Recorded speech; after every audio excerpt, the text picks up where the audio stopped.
Yo, what's going on, guys? So today we're going to be reacting to the Joe Budden podcast again. So I apologize, it's been so long since I've worked on this last, but we're going to go over why the people you date matter as a single parent and why the other person, which is baby mom, baby dad, whoever it is, why they should care and kind of have a right to care about who you may be dating if you're bringing them around the kids. If you're not bringing them around the kids, it's different. But if they're in the kids' lives actively, it matters quite a bit. So I'm going to talk about this a little bit. I'm going to give you how I feel. I want to know how you guys feel down below because this is a sensitive topic. Please like, comment, and subscribe. We're doing a giveaway at 500 subscribers. So to get in that, you guys have to comment as many videos as you can. And you guys have to be subscribed. We're at 403 currently. And this month I plan on, or in the next month, I plan on growing quite a bit because of some of the things I've planned.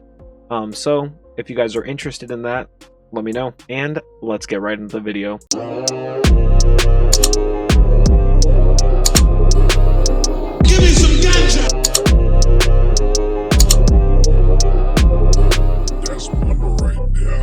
You think about, right? Because in the event that you're trying to practice healthy co-parenting, and I don't have these talks on air because people always think I'm talking about me and mine, and I'm not. Yeah, I'm not even talking about me. And usually when you make content online, people are going to automatically think you mean you and yours. And if you don't tell them outright that you do not mean you and your family, they're going to start speculating. So that's why they do this. Explore these things because it's interesting to me. But like stuff like Ish talking about, when you think about healthy co-parenting and how you approach your partner about who they're dating and who they're not dating and how you respond when they say, why is that any of your concern? You know why it's my concern? Because we signed a contract. We decided to have a child together. Planned or unplanned, we still had to go through 9 months either together or separate, but we both knew that this baby was coming. You decided to keep the baby. I decided to parent the baby. If I didn't decide to parent the baby, I still decided to create the baby. But okay, let's say I'm in the baby's life. If I'm in the baby's life, especially if I'm there all the time prior to the split, after the split, whatever it may be, if you're around as a parent, guy, girl, whoever it is, you have a right to know certain things. That's just the truth, because you guys are working together to create a life for that child. That child doesn't have two lives. The child has one life that is now shared amongst the parents. The time is shared amongst the parents while the child is growing.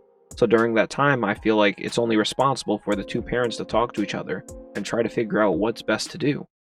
Without lies, without any BS, without any of that kind of stuff.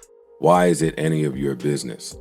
Then you back down because they're absolutely correct. They're not correct. Until they're not. They're not correct. Until they're not. I know, but from a mature person should never ask you that. So if you are in you don't even gotta like your baby mom. You don't gotta like your baby's father. You don't have to like them. You can hate the ground that they walk on. And usually when you guys split, that ends up happening. I wish I could just be like, oh yeah, when people split, everything's kumbaya, everything's great. Things are usually not that great.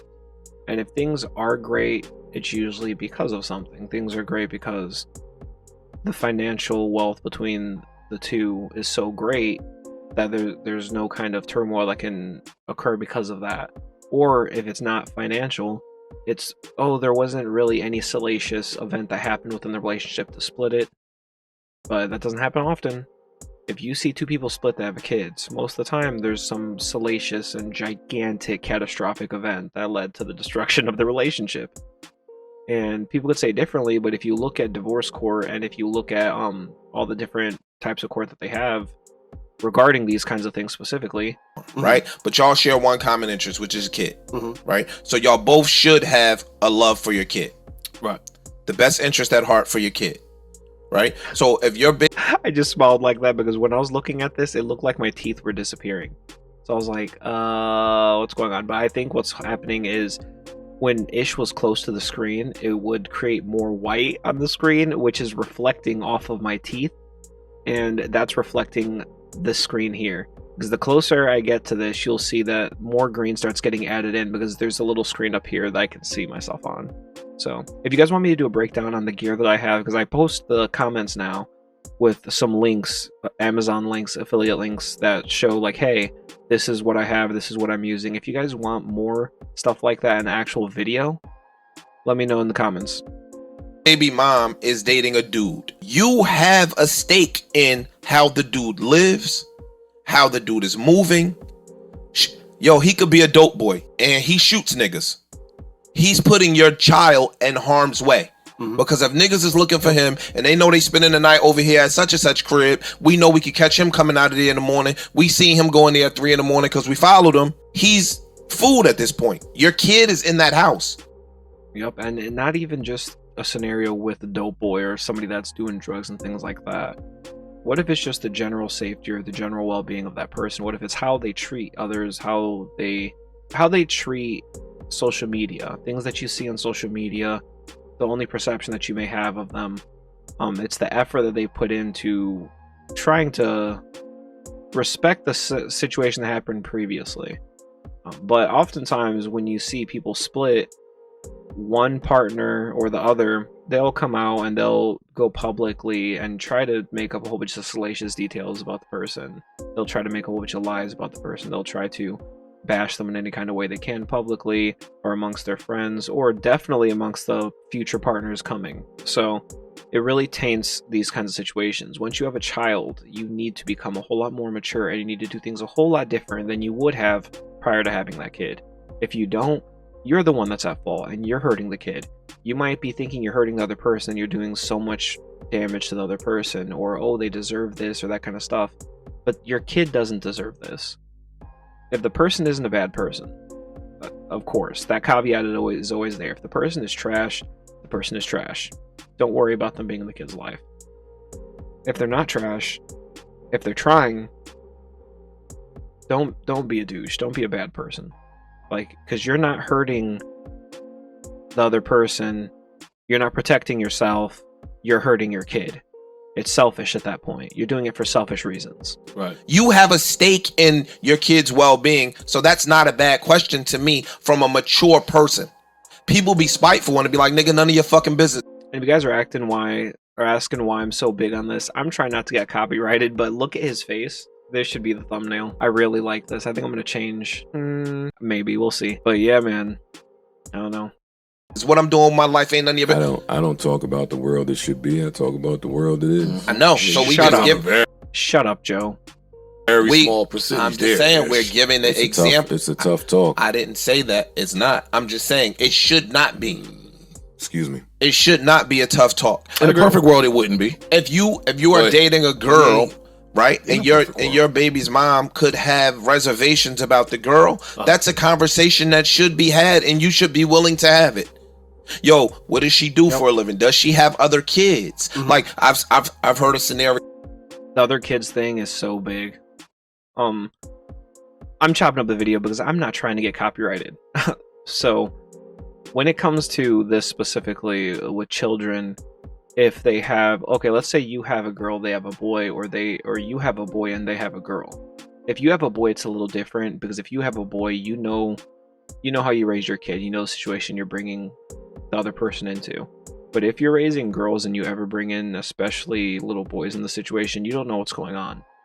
You don't know if they have anger issues. You don't know if they've ever been molested. You don't know if they're going to try to do inappropriate things to your kids.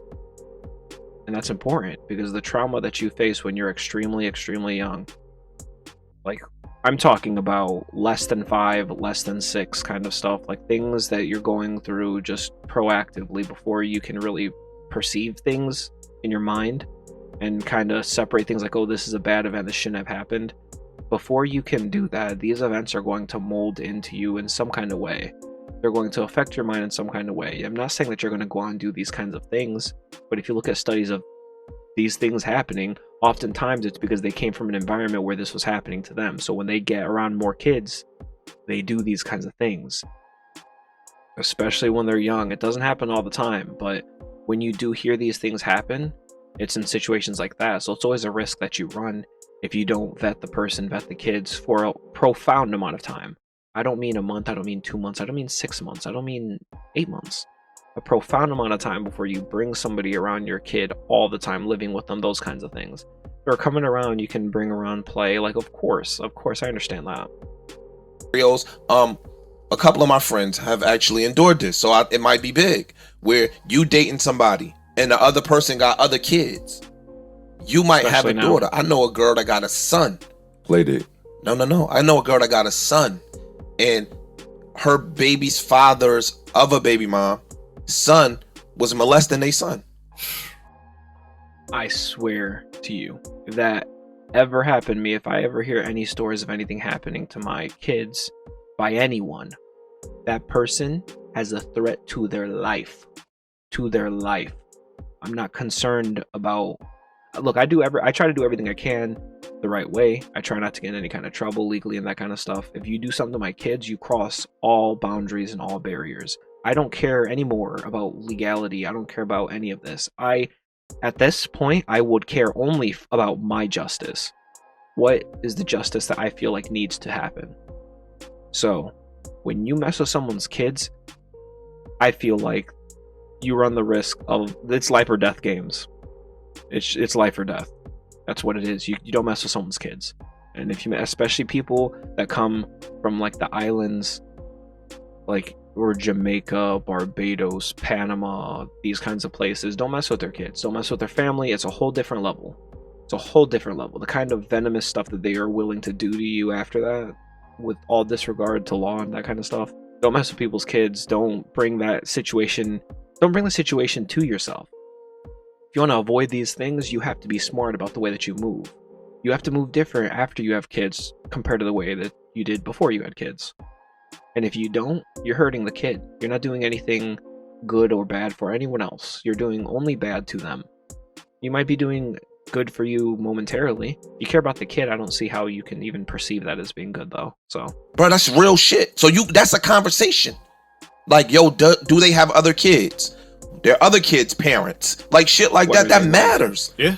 You always bring up the extra serious shit. Fam. You're right. You're right. That And I'm cutting you off matters. because you're right, and I too So have true. heard too many. I'm sorry, but I keep looking at Eyes because his outfit, it just looks wild here. Stories about when kids get to play. Let me know if you like his shorts. Yeah, or like So, you got a daughter, yeah. but they son a little bit older than your daughter. Nigga, they gonna be sleeping potentially in the same house over the weekends and shit like that. That needs to be addressed. That's a conversation that needs to be had. And that's the end of the clip that I'm gonna share here. But guys, that's the most important thing. It's the bed and the home that you're sharing with the person that you're sharing with children. This kind of stuff is so important, man. I don't feel like enough people give enough credit to these kinds of things and how they affect children when they get older. I feel like our generation should be more aware of it because our generation always talks about emotional health, mental health, blah, blah, blah. I graduated in psychology. I went into college with the idea of I want to learn more about people and why they do what they do because I wanted to be a psychiatrist to help people. Didn't want to do the work after that. I took the MCAT, I got my degree.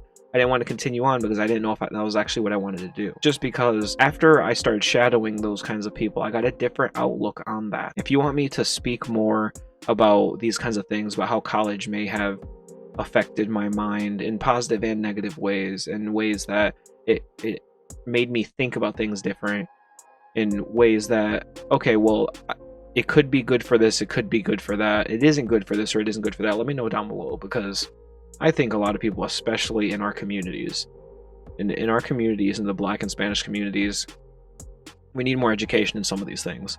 And I could say personal experience. I didn't have that experience growing up of being educated in a whole bunch of these things. A lot of this stuff I seeked out for myself. I didn't get through college either. Because college isn't going to teach you the things that you know about business. If you do know about business, true things about business. If you go to business school, you don't necessarily know about business. You may know about the inner workings of the governmental technical aspect side of it. But as far as getting one up and running, as far as being successful in one, no, you're not going to get that. So if you guys want me to speak about that more, especially for people in our culture, I think it's needed. But I don't know if people watch it, so I don't want to put the videos up and no one watch it. So let me know what you guys think down below. Let me know if you guys like this content. And as always, I will catch you guys in the next episode. Peace.